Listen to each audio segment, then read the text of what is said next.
그럼 이호경 임계님 마지막 강의 부탁드리겠습니다. 예, 감사합니다. 제가 부탁받은 거는 이제 선교사와 열린길 선교 후원의 역할인데요. 먼저 여기에 대해 소개하기 전에 그 은퇴 교사님들 이런 자리들을 마련해 주시고 또 귀한 그런 경험들을 좀 나눠주신 거에 대해서 감사를 드립니다. 또 3일 동안 여기 보니까 계속해서 빠지지 않고 이렇게 그 강의를 들으신 분들이 이제 이름들이 익숙하네요. 네, 이분들한테도 참 감사를 드립니다. 원래는 저희 열린 문 선교 후원회였는데 저희들이 열린 길 선교 후원회로 이렇게 좀 바뀌게 됐습니다. 나중에 거기에 대해서는 좀 말씀을 드리도록 하고요.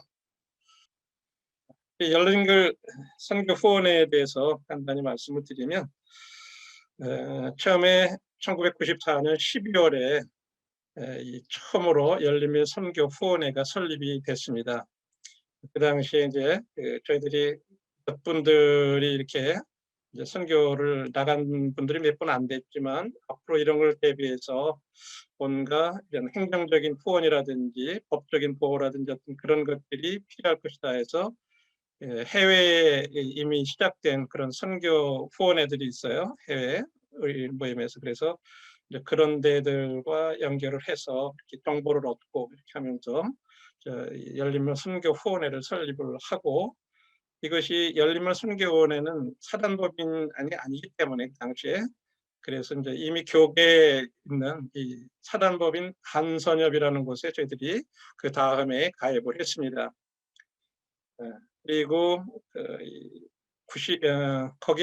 거기에 소속으로 돼 있다가 이 사단법인 한독소년이라고 하는 이 독립교회 선교연합회라는 것이 새로 생기면서 저희들이 그쪽으로 새로 이렇게 가입을 했습니다. 그래서 필요한 여러 가지 법적인 보호를 받고 필요한 서류들을 여기를 통해서 이렇게 받아왔었는데 2019년 11월 달에 갑자기 그 열린문이라고 하는 이 이름을 다른 어떤 청소년 재단에서 사용을 하고 있기 때문에 자기네들이 특허를 냈기 때문에 열린문이라는 그거를 바꾸지 않으면 안 된다고 하는 어떤 법원에서의 정식으로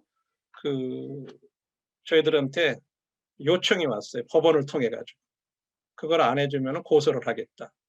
그래서 저희들이 갑자기 이름을 열린문에서 열린길로 바꾸지 않으면 안 됐습니다. 그렇게 하고 조금 지났는데 몇 개월 후에 저희들이 또 이 사단법인 한독소년회에서 저희들이 발행해 준 이 서류들이 열린문에서는 하지 않아야 될 그런 것들을 한 것이다. 그건 월권이다 해가지고 저희들에게 자격을 박탈하겠다. 이렇게 됐어요.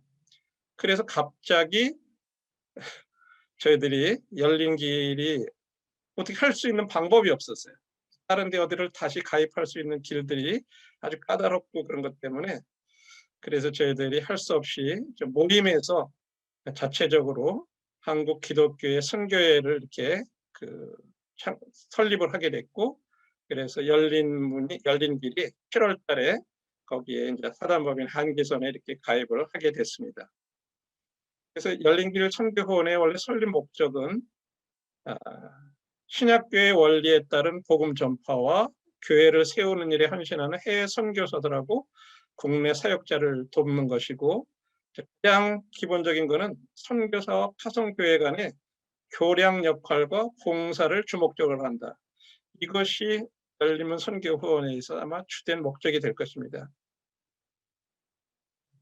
그래서 이런 일들을 위해서 지금까지 이렇게 열린길 선교후원회는 지역 교회들과 그 사이에서 그런 역할들을 이렇게 해왔었습니다.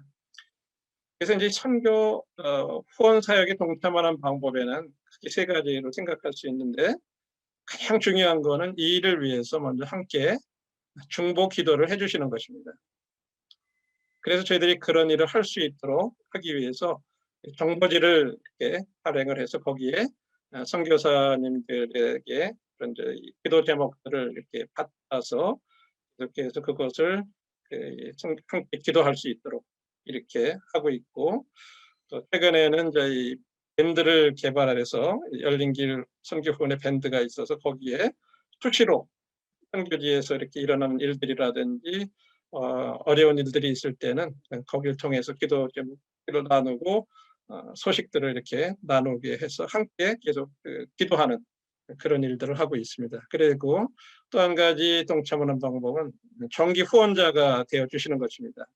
그래서 은행에서 자동이체를 하시거나 CMS를 이용하셔서 정기 후원자가 되는 건데, 이 선교 헌금에는 내가 어느 선교사에게 보내주십시오라고 이렇게 지명을 해서 하는 것들이 있고, 또 그냥 선교 후원에서 분별해서 이렇게 선교지의 어떤 필요에 따라서 사용해 주십시오라고 하는 그런 비지명 헌금도 있고, 또 문서를 사역을 하는데 필요한 거, 부재하는데 필요한 헌금, 특별히 어떤 특별한 사고라든지 이런 것이 있을 때 우리 좋은 예가 네팔의 한 형제님 이렇게 전도가들 갔다 오다가 이게 먼저 주님 앞에 간 그런 경우에 혼자 미망인이 남고 그랬을 때 이런 것들을 이렇게 알렸을 때 굉장히 뭐 여러 나라 국제적으로 이렇게 해가지고 거기를 이렇게 돕고 하는 그런 일들도 할 수 있었고, 어디 IT 같은 데서 지진이 나거나 그랬을 때 거기를 통해서도 또 보내기도 하고,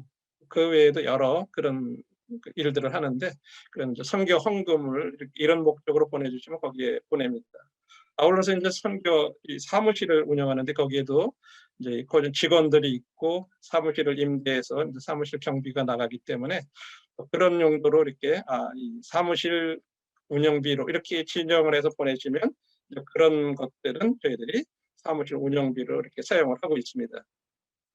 그 외에도 자원봉사로다가 이렇게 동참하시는 방법들이 있는데, 예를 들면 저희들이 정보지를 이렇게 발송하고 이럴 때 한 달, 두 달에 한 번 하는데, 그거 다 선교지별로 분류하고 거기 그거 다 라벨 붙이고 거기 우체국 가서 하고 그럴 때 이걸 한 사람이 하기가 굉장히 힘들어요. 그래서 현재는 서울 북부에 어느 자매님이 자원에서 와서 그 기간에 와서 항상 그렇게 분류하고 같이 우체국하고 뭐 스티커 붙이고 이런 것들을 다 이렇게 해주고 계세요. 그 외에도 사실은 연말 연초 되면 기부금 영수증하고 그럴 때 굉장히 일이 사무실 자매님이 많으세요.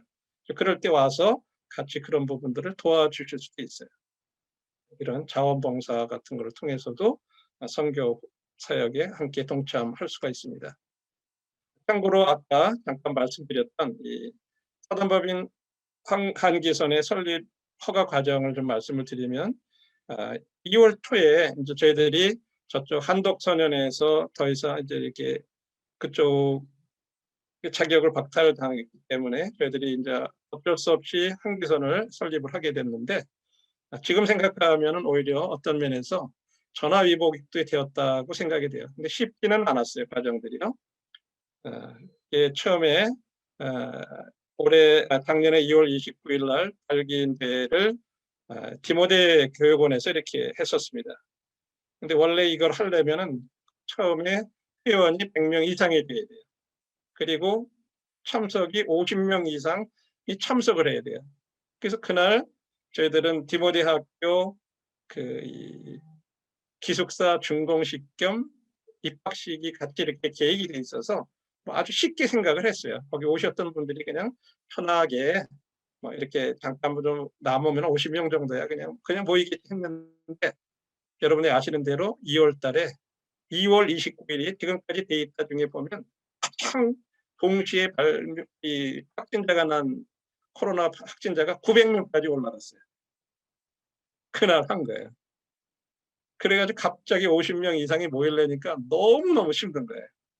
그래서 진짜 막 경기 지역, 그다음에 이 선교사 파송교회 장로 형님들은 막 자매님들까지 대동해가지고, 그다음에 디모데학교 교사들 그냥 다 참석했어요. 그래서 58명인가 이렇게 해서 창립 청회를 하게 됐습니다.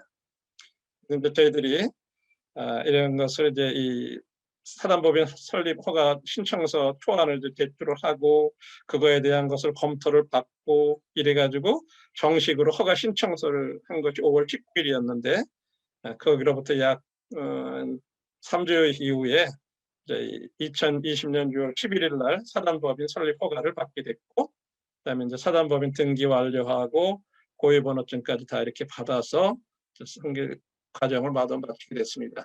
이것이 이제 2월 29일 날 창립 총회 했을 때 오셨던 형님들 자매님들의 모습입니다. 그리고 이제 7월 2일 날 사무실이 서울 북부교회에 있습니다. 한기선. 거기서 주소가 거기로 돼 있어요. 그래서 그곳에서 저희들이 현판식을 이렇게 하게 됐습니다. 많은 형님들이 오셔서 함께 현판식에 참석을 해주셨습니다. 자, 마지막으로 선교 후원의 역할에 대해서 말씀을 드릴 때 저는 출애굽 17장의 이 말씀을 이렇게 생각하게 됐어요. 잘 아시는 대로 이스라엘 백성들이 아말렉과의 전투에서 처음으로 애굽에서 나와서 한 번도 싸워볼 일이 없는 이 이스라엘 백성들에게 갑자기 처음으로 아말렉이 쳐들어왔을 때, 여러분들 아시는 것처럼 모세와 아론과 훌과 여호수아가 아말렉과 싸울 때 모세가 여호수아에게 사람을 택하여 나가서 싸우라 하면서 본인은 산에 올라서 지팡이를 들고 기도할 때 아론과 훌이 옆에서 이렇게 지탱을 해줬을 때 그 전쟁에서 승리해줬던 걸 생각하면서 지금 이 선교 후원의 역할은 어떤 건가 할 때 마치 이 선교사들이 여호수아가 전방에 나가서 싸우는 것처럼 선교사들이 그렇게 싸울 때 이 지역계와 선교 후원의 여기에서 사이에서 지역계와 선교사 사이에서 마치 아론과 훌처럼 이들을 돕고 중간에 교량 역할을 하는 이것이 선교 후원의 역할이라고 그렇게 생각이 됩니다. 이렇게 하기 위해서 앞으로 선교를 나가실 그런 분들이 계시다면 이제 이런 역할을 하려면 선교사들과 지역교회 중간에서 그런 역할을 할 수 있도록 서로 간의 협력이 필요해요. 그래서 어떤 정보 같은 것이 이렇게 있을 때는 바로바로 알려주시고 기도 제목이 있으면 알려주시고 그러면 그런 것을 선교 후원에서는 이렇게 또 정보지라든지 밴드라든지 이런 데 해서 또 이렇게 지역교회에 알리고 지역 또 개인들에게 알리고 이렇게 해서 함께 기도하고 그래서 필요한 것들 물질적인 거라든지 실제적인 그런 필요들도 공급이 되고 실제적으로 어떤 차량 구입이라든지 이런 거 할 때 여러 가지 실제적인 그런 부분들에 대해서도 저희들이 그런 알렸을 때 그런 걸 통해서 들어오고 또 밴드를 통해서도 어떤 건축 현황을 알리거나 그럴 때 보면 또 거기에 관한 것들을 위해서 헌금들을 이렇게 해오시고 이런 것들을 보게 돼요. 그래서 앞으로도 이런 것들을 나가시는 분들은 선교 후원에는 뭐 통제하고 뭐 관리하고 전혀 그런 역할이 아니에요. 단지 돕고 이렇게 섬기는 그런 역할들인데 그런 것을 할 수 있도록 같이 이해하시고 협력하시고 이제 그렇게 해주시면 서로 간에 저희들이 주님을 위해서 이렇게 영적인 전투를 하는데 이렇게 승리할 수 있다고 생각이 됩니다. 그래서 그냥 뭐 시간에 관계없이 여기까지 빨리 마치는 게 좋을 것 같아서 여기까지만 하도록 하겠습니다. 네, 감사합니다.